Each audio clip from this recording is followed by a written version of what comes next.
ನಾವು ದಿನನಿತ್ಯ ಬಳಸೋ ಈ ಡಿಜಿಟಲ್ ಜಗತ್ತಿನ ಹಿಂದೆ ಒಂದು ದೊಡ್ಡ ಕಣ್ಣಿಗೆ ಕಾಣದೆ ಶಕ್ತಿ ಇದೆ.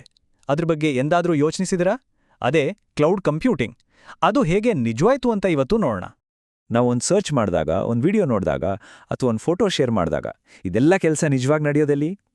ಈ ಪ್ರಶ್ನೆ ಇದೆಯಲ್ವಾ, ಇದೇ ನಮ್ಮ ಇವತ್ತಿನ ವಿಶ್ಲೇಷಣೆಯ ಕೇಂದ್ರಬಿಂದು. ನಾವಿವತ್ತು ಬದುಕ್ತಿರೋದು ಒಂದು ರೀತಿ ಡೇಟಾ ಪ್ರವಾಹದ ಯುಗದಲ್ಲಿ. ಅಂದ್ರೆ ನಮ್ಮ ಸುತ್ತಲೂ ಮಾಹಿತಿಯ ಮಹಾಪೂರವೇ ಹರಿತಿದೆ ಅಲ್ವಾ? ಇಷ್ಟೊಂದು ಡೇಟಾವನ್ನ ಮ್ಯಾನೇಜ್ ಮಾಡಕ್ಕೆ, ಅದನ್ನ ಪ್ರಾಸೆಸ್ ಮಾಡಕ್ಕೆ ಅಪಾರವಾದ ಕಂಪ್ಯೂಟಿಂಗ್ ಪವರ್ ಬೇಕೇ ಬೇಕು. ಸರಿ, ಇಷ್ಟೊಂದು ದೊಡ್ಡ ಪ್ರಮಾಣದ ಲೆಕ್ಕಾಚಾರಗಳನ್ನು ನಿಭಾಯಿಸೋಕೆ ಎರಡು ಬೇರೆ ಬೇರೆ ದಾರಿಗಳು ಹುಟ್ಕೊಂಡ್ವು. ಒಂದಕ್ಕೊಂದು ಸ್ವಲ್ಪ ವಿರುದ್ಧ ಅಂತನೂ ಹೇಳ್ಬೋದು. ಒಂದು ವೇಗಕ್ಕೆ ಪ್ರಾಮುಖ್ಯತೆ ಕೊಟ್ರೆ, ಇನ್ನೊಂದು ಸಾಮರ್ಥ್ಯಕ್ಕೆ. ಮೊದಲನೇದು ಹೈ ಪರ್ಫಾರ್ಮೆನ್ಸ್ ಕಂಪ್ಯೂಟಿಂಗ್, ಅಂದ್ರೆ HPC. ಇದನ್ನ ನಾವು ಒಂದು ಸ್ಪ್ರಿಂಟರ್ಗೆ ಹೋಲಿಸ್ಬೋದು. ಯಾಕಂದ್ರೆ ಇದರ ಗುರಿ ಒಂದೇ ಒಂದು ದೊಡ್ಡ ಸಮಸ್ಯೆಯನ್ನ ಆದಷ್ಟು ಬೇಗ, ಸೂಪರ್ ಫಾಸ್ಟ್ ಆಗಿ ಬಗೆಹರಿಸೋದು. ಇನ್ನೊಂದು ಕಡೆ ಇದೆ ಹೈ ಥ್ರೂಪುಟ್ ಕಂಪ್ಯೂಟಿಂಗ್, ಅಂದ್ರೆ HTC. ಇದು ಮ್ಯಾರಥಾನ್ ಓಟಗಾರನ ಥರ. ಒಂದೇ ಸಲಕ್ಕೆ ಲಕ್ಷಾಂತರ ಚಿಕ್ಕ ಚಿಕ್ಕ ಕೆಲಸಗಳನ್ನು ನಿಭಾಯಿಸೋದ್ರ ಮೇಲೆ ಫೋಕಸ್ ಮಾಡ್ತದೆ. ಉದಾಹರಣೆಗೆ, ನಾಳೆ ಮಳೆ ಬರುತ್ತಾ ಇಲ್ವಾ ಅಂತ ಹೇಳೋ ಹವಾಮಾನ ಮುನ್ಸೂಚನೆ ಅಥವಾ ಸಂಕೀರ್ಣವಾದ ವೈಜ್ಞಾನಿಕ ಸಿಮ್ಯುಲೇಷನ್ಸ್, ಈ ತರಹದ ದೊಡ್ಡ ಕೆಲಸಗಳಿಗೆ HPCಯ ವೇಗ ಬೇಕೇ ಬೇಕು. ಆದರೆ ನಾವು ದಿನನಿತ್ಯ ಮಾಡೋ ಇಂಟರ್ನೆಟ್ ಸರ್ಚ್, ಆನ್ಲೈನ್ ಶಾಪಿಂಗ್ ಇವೆಲ್ಲದ್ರ ಹಿಂದೆ ಇರೋದು HTC. ಯಾಕಂದ್ರೆ ಇದು ಒಂದೇ ಸಮಯದಲ್ಲಿ ಲಕ್ಷಾಂತರ ಜನರ ವಿನಂತಿಗಳನ್ನು ನಿಭಾಯಿಸಬಲ್ಲದು. ಸರಿ, ಹಾಗಾದ್ರೆ ಈ ಕಂಪ್ಯೂಟಿಂಗ್ ಪವರ್ಗೆ ದಿನೇ ದಿನೇ ಹೆಚ್ಚುತ್ತಿದ್ದ ಬೇಡಿಕೆಯನ್ನ ಪೂರೈಸಿದ್ದು ಹೇಗೆ? ಕೆಲವು ಪ್ರಮುಖ ತಂತ್ರಜ್ಞಾನಗಳು ಹುಟ್ಟುಕೊಂಡವು. ಇವೇ ಇವತ್ತಿನ ಮಾಡರ್ನ್ ಕಂಪ್ಯೂಟಿಂಗ್ಗೆ ಅಡಿಪಾಯ ಹಾಕಿತು.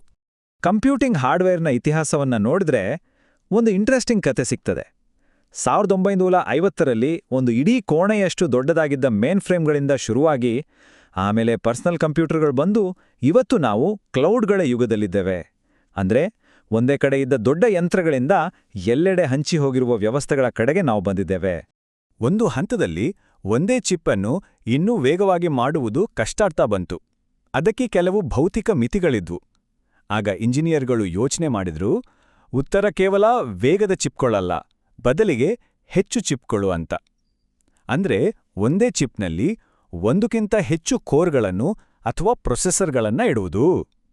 ಇಲ್ಲಿಂದ ಶುರುವಾಯಿತು ನೋಡಿ ಮಲ್ಟಿಕೋರ್ ಪ್ರೊಸೆಸರ್ಗಳ ಯುಗ. ಆಮೇಲೆ ಬಂದಿದ್ದೇ GPUಗಳು, ಅಂದರೆ ಗ್ರಾಫಿಕ್ಸ್ ಪ್ರಾಸೆಸಿಂಗ್ ಯೂನಿಟ್ಗಳು. ಇವು ಮೂಲತಃ ಗೇಮಿಂಗ್ಗೋಸ್ಕರ ಹುಟ್ಕೊಂಡಿದ್ದು. ಆದರೆ ಇವುಗಳ ಸ್ಪೆಷಾಲಿಟಿ ಏನು ಅಂದರೆ ಒಂದೇ ಸಾರಿಗೆ ಸಾವಿರಾರು ಲೆಕ್ಕಗಳನ್ನು ಪ್ಯಾರಲಲ್ ಆಗಿ ಮಾಡಬಲ್ಲವು. ಅಷ್ಟೇ ಅಲ್ಲ, CPUಗಳಿಗೆ ಹೋಲಿಸಿದರೆ ಕೆಲವು ಕೆಲಸಗಳಲ್ಲಿ ಸುಮಾರು 10 ಪಟ್ಟು ಹೆಚ್ಚು ವಿದ್ಯುತ್ ದಕ್ಷತೆ ಹೊಂದಿದ್ದವು. ಇದೊಂದು ನಿಜವಾದ ಗೇಮ್ ಚೇಂಜರ್ ಆಗಿತ್ತು. ಆದರೆ ಈ ಎಲ್ಲದಕ್ಕಿಂತ ಬಹುಶಃ ಮುಖ್ಯವಾದ ಆವಿಷ್ಕಾರ ಅಂದ್ರೆ ಅದು ವರ್ಚುವಲೈಸೇಷನ್. ಇದೊಂದು ರೀತಿ ಮಾಯಾಜಾಲ ಇದ್ದ ಹಾಗೆ. ಇದು ಒಂದೇ ಒಂದು ಕಂಪ್ಯೂಟರನ್ನು ಹಲವಾರು ಕಂಪ್ಯೂಟರ್ಗಳ ಥರ ಕೆಲಸ ಮಾಡುವಂತೆ ಮಾಡ್ತದೆ, ಅಥವಾ ಹಲವಾರು ಕಂಪ್ಯೂಟರ್ಗಳನ್ನು ಒಟ್ಟು ಸೇರಿಸಿ ಒಂದೇ ದೊಡ್ಡ ಕಂಪ್ಯೂಟರ್ನಂತೆ ಕೆಲಸ ಮಾಡುವಂತೆ ಮಾಡ್ತದೆ. ಮುಖ್ಯವಾಗಿ ಇದು ಸಾಫ್ಟ್ವೇರ್ ಅನ್ನು ಹಾರ್ಡ್ವೇರಿಂದ ಸಂಪೂರ್ಣವಾಗಿ ಬೇರ್ಪಡಿಸಿತು. ಈ ಬದಲಾವಣೆ ಎಷ್ಟು ದೊಡ್ಡದು ಅಂತ ಅರ್ಥ ಮಾಡ್ಕೊಳ್ಳೋಕ್ಕೆ ಮೊದಲು ಹೇಗಿತ್ತು ಅಂತ ನೋಡೋಣ. ಹಿಂದೆ ಒಂದು ಆಪರೇಟಿಂಗ್ ಸಿಸ್ಟಮ್ ಮತ್ತು ಅದರ ಅಪ್ಲಿಕೇಶನ್ಗಳೆಲ್ಲ ಒಂದು ನಿರ್ದಿಷ್ಟ ಹಾರ್ಡ್ವೇರ್ಗೆ ಅಂಟಿಕೊಂಡಿರ್ತಿತ್ತು. ಅಂದ್ರೆ ಒಂದು ಯಂತ್ರಕ್ಕೆ ಒಂದೇ OS. ಇದರಿಂದ ಆ ಯಂತ್ರದ ಪೂರ್ತಿ ಶಕ್ತಿ ಬಳಕೆಯಾಗ್ತಿರಲಿಲ್ಲ, ಬಹಳಷ್ಟು ಸಂಪನ್ಮೂಲಗಳು ವ್ಯರ್ಥವಾಗ್ತಿದ್ವು. ಆದರೆ ವರ್ಚುವಲೈಸೇಷನ್ ಹೈಪರ್ವೈಸರ್ ಅನ್ನೋ ಒಂದು ವಿಶೇಷ ಸಾಫ್ಟ್ವೇರ್ ಲೇಯರ್ ಅನ್ನು ತಂದಿತು. ಇದನ್ನು ಒಂದು ಬಿಲ್ಡಿಂಗ್ ಮ್ಯಾನೇಜರ್ಗೆ ಹೋಲಿಸಬಹುದು. ಇದು ಒಂದೇ ಭೌತಿಕ ಯಂತ್ರದ ಸಂಪನ್ಮೂಲಗಳನ್ನು ನೀಟಾಗಿ ವಿಭಾಗಿಸಿ ಅದರ ಮೇಲೆ ಹಲವಾರು ಬೇರೆ ಬೇರೆ ಆಪರೇಟಿಂಗ್ ಸಿಸ್ಟಮ್ಗಳು ಸ್ವತಂತ್ರವಾಗಿ ಓಡುವ ಹಾಗೆ ಮಾಡ್ತದೆ. ಇದರಿಂದ ದಕ್ಷತೆ ಮತ್ತು ನಮ್ಯತೆ ಎರಡೂ ಸಿಕ್ಕಾಪಟ್ಟೆ ಜಾಸ್ತಿಯಾಯಿತು. ಇಲ್ಲಿಯವರೆಗೆ ನಾವು ಬೇರೆ ಬೇರೆ ತಂತ್ರಜ್ಞಾನಗಳ ಬಗ್ಗೆ ನೋಡಿದ್ವಿ ಅಲ್ವಾ? ಈಗ ಕಥೆಯ ಕ್ಲೈಮ್ಯಾಕ್ಸ್ಗೆ ಬಂದಿದ್ದೇವೆ. ಈ ಎಲ್ಲಾ ತುಣುಕುಗಳು ಒಟ್ಟಿಗೆ ಸೇರಿ ಇವತ್ತಿನ ಕ್ಲೌಡ್ನ ಹೇಗೆ ರೂಪಿಸಿದ್ವು ಅಂತ ನೋಡೋಣ. ಈ ಚಿತ್ರವನ್ನು ನೋಡಿ, ಇದೇ ಆ ದೊಡ್ಡ ಸಂಗಮ. ಒಂದು ಕಡೆಯಿಂದ ವೇಗದ HPC, ಇನ್ನೊಂದು ಕಡೆಯಿಂದ ಸಾಮರ್ಥ್ಯದ HTC. ಇವೆರಡೂ ಸೇರಿ ಕಂಪ್ಯೂಟೇಷನಲ್ ಗ್ರಿಡ್ಗಳನ್ನು ಹುಟ್ಟು ಹಾಕಿದವು.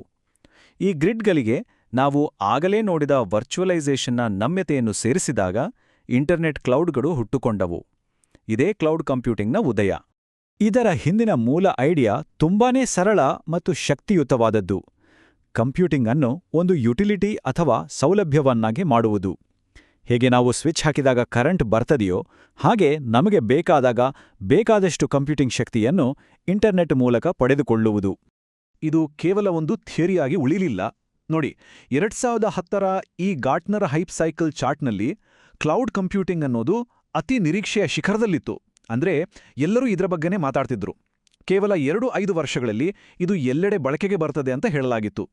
ಇವತ್ತು ನೋಡಿ, ಅದು ಕೇವಲ ಬಳಕೆಯಲ್ಲಿಲ್ಲ, ನಮ್ಮ ಇಡೀ ಡಿಜಿಟಲ್ ಪ್ರಪಂಚಕ್ಕೆ ಅಡಿಪಾಯವೇ ಆಗಿದೆ. ಹಾಗಾದರೆ ಈ ತಂತ್ರಜ್ಞಾನಗಳೆಲ್ಲ ಒಟ್ಟು ಸೇರಿ ನಮ್ಮ ಭವಿಷ್ಯಕ್ಕೆ ಹೇಗೆ ದಾರಿ ಮಾಡಿಕೊಡುತ್ತಿವೆ? ಇದರ ನಿಜವಾದ ಪ್ರಭಾವ ಏನು? ಕ್ಲೌಡ್ನಿಂದಾಗಿ ಅದೆಷ್ಟೋ ಹೊಸ ಸಾಧ್ಯತೆಗಳು ತೆರೆದುಕೊಂಡಿವೆ. ನಮ್ಮ ಮನೆಯಲ್ಲಿನ ವಸ್ತುಗಳನ್ನು ಇಂಟರ್ನೆಟ್ಗೆ ಕನೆಕ್ಟ್ ಮಾಡುವ ಇಂಟರ್ನೆಟ್ ಆಫ್ ಥಿಂಗ್ಸ್ ಆಗಿರಬಹುದು, ಡಿಜಿಟಲ್ ಮತ್ತು ಭೌತಿಕ ಜಗತ್ತನ್ನು ಒಂದು ಮಾಡುವ ಸೈಬರ್ ಫಿಸಿಕಲ್ ಸಿಸ್ಟಮ್ಸ್ ಆಗಿರಬಹುದು, ಅಥವಾ ಅಪಾರ ಡೇಟಾವನ್ನು ವಿಶ್ಲೇಷಿಸಿ ಭವಿಷ್ಯ ಹೇಳುವ AI ಮತ್ತು ಬಿಗ್ ಡೇಟಾ ಆಗಿರಬಹುದು. ಇವೆಲ್ಲವಕ್ಕೂ ಶಕ್ತಿ ತುಂಬುತ್ತಿರುವುದು ಕ್ಲೌಡ್. ಸೊ ಅಂತಿಮ ಗುರಿ ಏನು ಅಂದ್ರೆ ನಂಬಿಕೆಗೆ ಅರ್ಹವಾದ, ನಮ್ಮ ಅಗತ್ಯಕ್ಕೆ ತಕ್ಕಂತೆ ಚಿಕ್ಕದು ಅಥವಾ ದೊಡ್ಡದು ಮಾಡಬಹುದಾದ ಮತ್ತು ತಾನಾಗಿಯೇ ಕೆಲಸ ನಿರ್ವಹಿಸುವ ಕಂಪ್ಯೂಟರ್ ಸೌಲಭ್ಯಗಳನ್ನು ಸೃಷ್ಟಿಸುವುದು. ಇವು ಕೇವಲ ಬಿಸ್ನೆಸ್ ಮತ್ತು ಸೈನ್ಸ್ಗೆ ಮಾತ್ರವಲ್ಲ, ನಮ್ಮೆಲ್ಲರ ಜೀವನದ ಪ್ರತಿಯೊಂದು ಅಂಶಕ್ಕೂ ಶಕ್ತಿ ತುಂಬುತ್ತವೆ. ಹಿಂದೆ ಕರೆಂಟ್ ಬಂದಾಗ ಜಗತ್ತು ಬದಲಾಯಿತು. ಈಗ ಕಂಪ್ಯೂಟಿಂಗ್ ಪವರ್ ಕೂಡ ಕರೆಂಟ್ನಷ್ಟೇ ಸುಲಭವಾಗಿ ಸಿಗ್ತಿದೆ. ಹಾಗಿದ್ರೆ ಹಿಂದೆ ಇದು ಸಾಧ್ಯವೇ ಇಲ್ಲ ಅನ್ಕೊಂಡಿದ್ದ ಯಾವ ದೊಡ್ಡ ಸಮಸ್ಯೆಯನ್ನು ನಾವು ಮುಂದೆ ಬಗೆಹರಿಸಬಹುದು? ಈ ಒಂದು ಪ್ರಶ್ನೆಯೊಂದಿಗೆ ಇವತ್ತಿನ ಈ ವಿಶ್ಲೇಷಣೆಯನ್ನು ಮುಗಿಸೋಣ.